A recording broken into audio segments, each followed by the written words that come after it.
श्रद्धा गुरुभ्राता स्नेहमय मंत्रिमंडली छोट छोट पिला मैंने समस्त मोर आंतरिक जयगुरु मोर सौभाग्य जे मु जगतसिंहपुर सत्संग रे आपण गहन मु उपस्थित हो पारछि। तबे दुई तीन कथा जोटा आचार्य बारंबार आम मान कही था घरे पहुंचे से कथा प्रथम से चाहते प्रत्येक घर जमी मंदिर हो उठे कारण आमर परिवार ही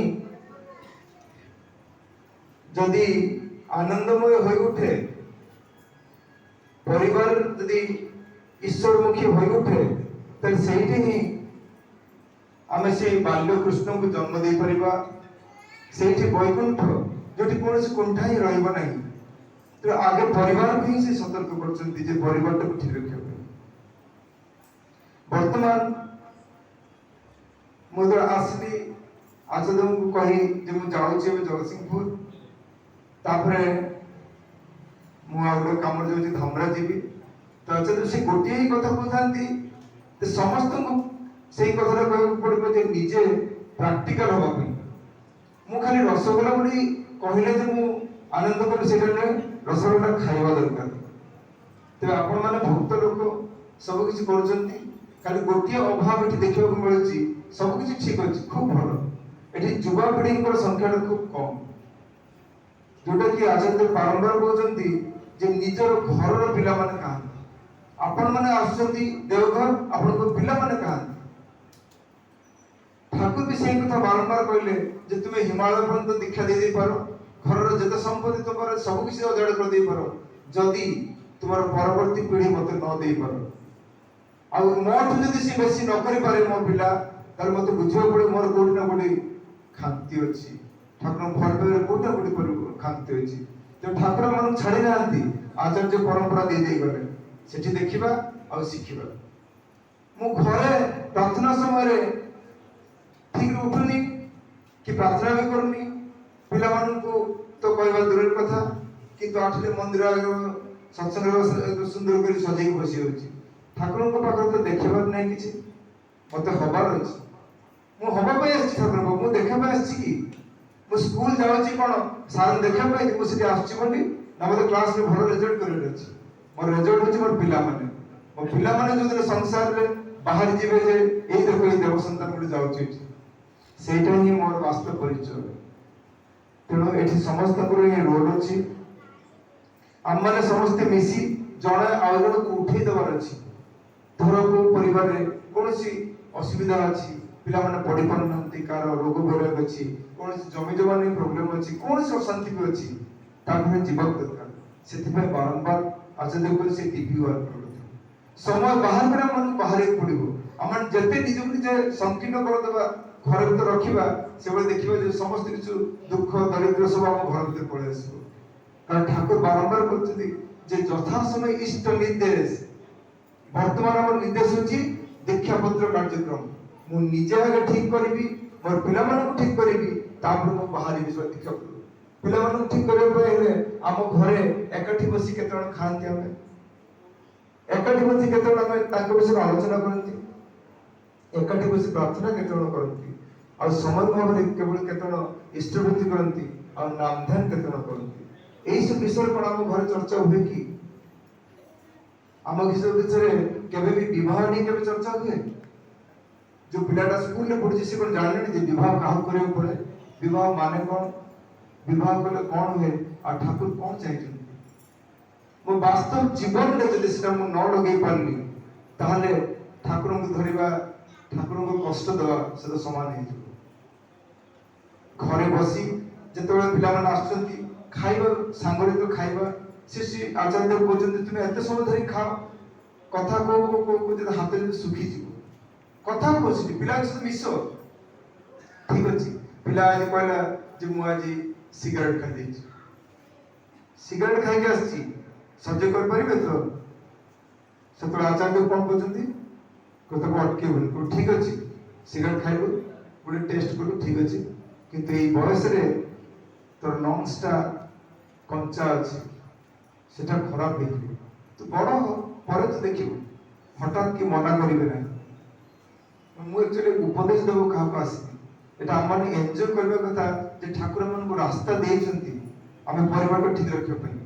ଧର ଗୋଟେ ଝିଅ ପିଲାଟା ଆସିଲା ଆମ ଘରେ, ସିଏ ଛୋଟ ଝିଅଟେ, ସେ ସ୍କୁଲରେ ପଢା କଲା, ମା ମତେ ସେ ପୁଅଟା ଭଲ ଲାଗେ, ମୁଁ ତାକୁ ଭଲ ପାଏ, ହଠାତ୍ କି ରାଗି ତାକୁ ଦୁଇ ଚପଟ ଦେବାର କିଛି ଆବଶ୍ୟକ ନାହିଁ। ତାକୁ ବୁଝିବା ଦରକାର, ଶାନ୍ତ ହୋଇ ପରିବେଶ ତାକୁ ବୁଝିବାକୁ ପଡିବ। କଣ ବୁଝିବାକୁ ପଡିବ? ଆଚାର୍ଯ୍ୟ ବାରମ୍ବାର ସେ କଥା କହିଛନ୍ତି ଯେ ଭଲ ପାଇବା ମାନେ ନୁହେଁ ଯେ ତାକୁ ବିବାହ କରିବା। ବିବାହ ମାନେ କଣ?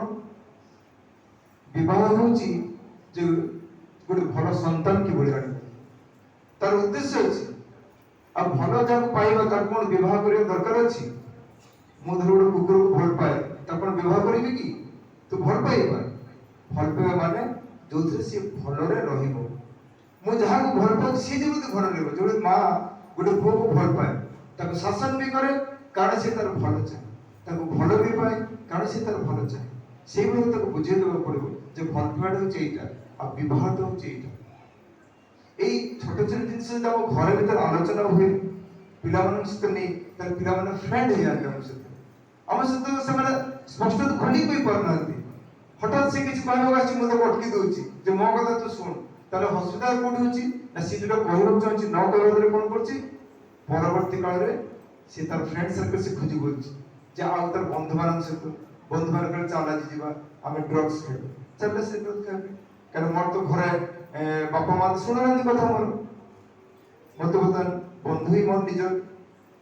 ଆଉ ଗୋଟେ କିଏ ବନ୍ଧୁ କହିଲା ଚାଲ ଆଜି ଯିବା ଫିଲ୍ମ ଦେଖିବା ପାଇଁ, କାଲି କରିବା, ଆଉ ଘରେ ସବୁବେଳେ ଆସି ପୁଣି ମିଛ ବାହାନା କରି ଅନେକ କିଛି କହିଦଉଛି। ତା ସହିତ ଫ୍ରେଣ୍ଡ ହବାକୁ ପଡିବ, ତା କଥା ଶୁଣିବାକୁ ପଡିବ। ହୁଏତ ସେ ବାପାଙ୍କୁ ସେ ଭୟ ପାଉଛି, କିନ୍ତୁ ମା ତ ସ୍ପଷ୍ଟବାଦୀ, ମା ଧୈର୍ଯ୍ୟ ଧରିବାକୁ ପଡିବ। ମା ହବା ତ ଏତେ ସହଜ ନୁହେଁ। ଶ୍ରୀ ଶ୍ରୀ ଆଚାର୍ଯ୍ୟ ଦେବ ଗୋଟେ ବଢିଆ ଘଟଣା କହୁଥିଲେ। ଥରେ ଆଚାର୍ଯ୍ୟ ଦେବ ଯେତେବେଳେ କଲେଜରେ ପଢୁଥିଲେ, ସେତେବେଳେ ଜଣେ ତାଙ୍କୁ ଲଭ୍ ଲେଟର ଲେଖିଛନ୍ତି। ମୁଁ କାରଣ କହୁଛି, ଏଠି ପିଲା କିଛି ଅଛନ୍ତି ଆମମାନଙ୍କୁ ଗୋଟେ କର୍ତ୍ତବ୍ୟ ଦେଖୁଛନ୍ତି। ଗୋଟେ ଲଭ୍ ଲେଟର ଲେଖିଛନ୍ତି, ସେଇ ଲଭ୍ ଲେଟରଟା ଆଣି ମାଆଙ୍କୁ ଦେଖୁଛନ୍ତି, ମା ଦେଖ ଏଇ ଦେଖ ଲେଖା। ମା କହିଲେ ଏଇଟା କଣ? ନା ଏଇଟା ଜଣେ ଲଭ୍ ଲେଟର ଦେଇଛି। ଆଚ୍ଛା ଠିକ ଅଛି, ତୁ କଣ କରୁଛୁ? ନା ମୁଁ କିଛି କରିନି, ମୁଁ କିଛି ବି କରିନି, ସେମାନେ ହିଁ ମୋ ପଛରେ ଆସୁଛନ୍ତି। ଆଉ ତୁ କଣ କରିବୁ ବୋଲି ଭାବୁଛୁ? ମୋର କିଛି କରିବାର ନାହିଁ। ତୁମେ କହିଛ ଯେ ସମସ୍ତେ ସାଙ୍ଗ ହୁଏ, ମୁଁ ସାଙ୍ଗ ହୁଏ, କିନ୍ତୁ କାହା ଦେହରେ ମୁଁ ହାତ ଲଗାଏନି, କାହା ଦେହରେ ହାତ ଲଗାଏନି କି ଆଉ ତୁମେ ଯୋଉଠି ମତେ ଯାହା ଯେଭଳି କରୁଛ ମୁଁ ସେଭଳି କରିବି। ସେ ମା ହସିଲେ, ମା ହସି କହିଲେ ଆଚ୍ଛା ଠିକ ଅଛି। ତେଣୁ ସ୍ପଷ୍ଟବାଦୀ ଆମ ପିଲା ହେଇପାରୁଛନ୍ତି କି ଯେ ସବୁ କିଛି ଖୋଲିକି କହିପାରିବା ଘରେ? ଏଇଟା ହେଇପାରୁଛନ୍ତି କି? ଆଗେ ଘରଟାକୁ ଠିକ କରିବାକୁ ପଡିବ। ମୋ ଘରଟା ଯେତେବେଳେ ସୁନ୍ଦର ହେଇଉଠିବ, ସେତେବେଳେ ମୁଁ ଅନ୍ୟର ମଙ୍ଗଳ ପାଇଁ ଠାକୁରଙ୍କୁ ପ୍ରାର୍ଥନା କରି ମୁଁ ଯିବି। ଆଉ ଦୀକ୍ଷାପତ୍ର କାର୍ଯ୍ୟକ୍ରମଟା ସେତେବେଳେ ସକ୍ସେସ୍ ହବ ଯେତେବେଳେ ମୁଁ ଠାକୁରଙ୍କୁ ପ୍ରାର୍ଥନା କରି ତା ଘରକୁ ଯାଉଛି ଯେ ଠାକୁର ତା ଘର ଯେମିତି ମଙ୍ଗଳ କରନ୍ତୁ, ତା ଘରେ ପିଲାପିଲି ଭଲ ରହନ୍ତୁ, ତା ଘରେ ତାଙ୍କର ଶରୀରଟା ଭଲ ରହୁ, ତାଙ୍କ ଦେହ ପା ଭଲ ରହୁ, ଏଇ ପ୍ରାର୍ଥନା କରି ମୁଁ ଯିବି। ତା ଭିତରେ ଯାଇ ମୁଁ ତାଙ୍କର ପ୍ରାର୍ଥନା କରିବି, ତାଙ୍କ ଘରେ ସେ ନାମଧାନର କଥା କହିବି, ପିଲାମାନଙ୍କ ସହିତ ହସି ହସି କଥା କହିବି। ସେତେବେଳେ ଦେଖିବି ସେ ଘରଟା ଯେତେବେଳେ ସୁନ୍ଦର ହେଇଥିବ, ସେତେବେଳେ ହିଁ ମୋର ସେ ଦୀକ୍ଷାପତ୍ର କାର୍ଯ୍ୟକ୍ରମଟା ସୁନ୍ଦର ହବ। ଆଉ ମୋର ମାନସିକ ରୂପଟା ବି ଠିକ ରହିବ। ମୁଁ ତ ଅନ୍ୟ ଘରକୁ ଯାଉଛି ତାର ଦୁଃଖଟାକୁ ଦୂର କରିବା ପାଇଁ, ଯେତେବେଳେ ମୋର ନିଜର ଦୁଃଖ କଥା ହିଁ ଭୁଲି ଯାଇଛି, ସେତେବେଳେ ମୋ ମାନସିକ ଅବସ୍ଥାଟା ଠିକ ରହିବ। ଆଉ ଯେତେବେଳେ ମୁଁ ଫିଜିକାଲ ମୁଭମେଣ୍ଟ କରୁଛି, ମୋ ଶରୀରଟା ବି ଠିକ ରହିବ। ତ ଫିଜିକାଲି, ମେଣ୍ଟାଲି ଆଉ ସ୍ପିରିଚୁଆଲି ଠାକୁରଙ୍କ କଥା ମୁଁ କହୁଛି ସେଠି, ଆଉ ସୋସିଆଲ ରିଲେସନ ବି ବଢିଆ ରହିବ। ମୁଁ ଯେତେବେଳେ ଅନ୍ୟମାନଙ୍କୁ ଶରୀର ଖରାପ ହେଇ ମୁଁ ନେଇ ଯାଉଛି ତାକୁ ଡାକ୍ତର ପାଖକୁ, ତାହେଲେ ମୋର ବାବା ମାଙ୍କୁ ଯଦି ଦେହ ଖରାପ ରହିବ, ସେମାନେ କଣ ଆସିବେନି? ସେମାନେ ନିଶ୍ଚୟ ଆସିବେ ମୋ ପାଖକୁ। ତେଣୁ ବୁଝିବାକୁ ପଡିବ ଯେ ବର୍ତ୍ତମାନ ଇଷ୍ଟ ନିର୍ଦ୍ଦେଶଟା କଣ। ତେଣୁ ଆପଣମାନେ ତ ନିଶ୍ଚୟ ବହୁତ ଭକ୍ତ ଲୋକ, ଏତେ ଦିନ ଧରି ମାନେ ଓଡ଼ିଶାର ପ୍ରଥମ ଶ୍ରୀମନ୍ଦିର ଯୋଉଠି ଆପଣମାନେ ବସିଛନ୍ତି, ଆପଣମାନେ ଭାଗ୍ୟବାନ ଯେ ଏଭଳି ଜାଗାରେ ବହୁ ଭକ୍ତ ଲୋକ ସମସ୍ତଙ୍କର ଏଠି ପାଦ ଧରି ପଡୁଛି। କିନ୍ତୁ ଆଚାର୍ଯ୍ୟଙ୍କ କଥା ଗୁଡ଼ା ଯଦି ମୁଁ ଶୁଣେ, ତାଙ୍କ କଥା ଯଦି କରେ, ତାହେଲେ ମୁଁ ସେଟା ଉପଭୋଗ କରିପାରିବି। ଆଉ ଆଚାର୍ଯ୍ୟ କରୁଛନ୍ତି ଯେ ଠାକୁରଙ୍କୁ ନେଇ ଚାଲେ, ସେ 24 ଘଣ୍ଟା ଆନନ୍ଦରେ ରହେ। ଯେତେବେଳେ ଦେଖିବ ସିଏ ମୁସ୍କି ଯାଉଛି, ସେ ମୁର୍କି ଯାଉଛି, ବୁଝିବାକୁ ପଡିବ ଯେ ସେଇ ସମୟରେ ତାର ତ ଠାକୁର ନାହାନ୍ତି, ତାପରେ ଅନ୍ୟ କିଛି ଚାଲିଛି, ଅନ୍ୟ କିଛି ଚାଲିଛି ସେ ନିଜକୁ ନିଜେ ବୁଝିବାକୁ ପଡେ, ନିଜକୁ ଭାବିବାକୁ ପଡେ ଯେ ମୋର କୋଉଠି ଭୁଲଟା ରହୁଛି।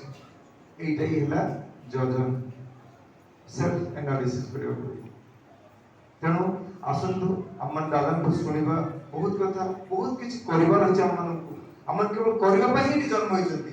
ଏଇଟା କର୍ମଭୂମି, କର୍ମକ୍ଷେତ୍ର। ମୁଁ କାହାକୁ ଦେଖିବା ପାଇଁ ଆସିନି, ମୁଁ ସତ୍ସଙ୍ଗ ଆସିଛି ମୁଁ ନିଜେ ହବା ପାଇଁ, ଶୁଣିକି ଯାଇକି ମୁଁ କରିବା ପାଇଁ ମୁଁ ଆସିଛି।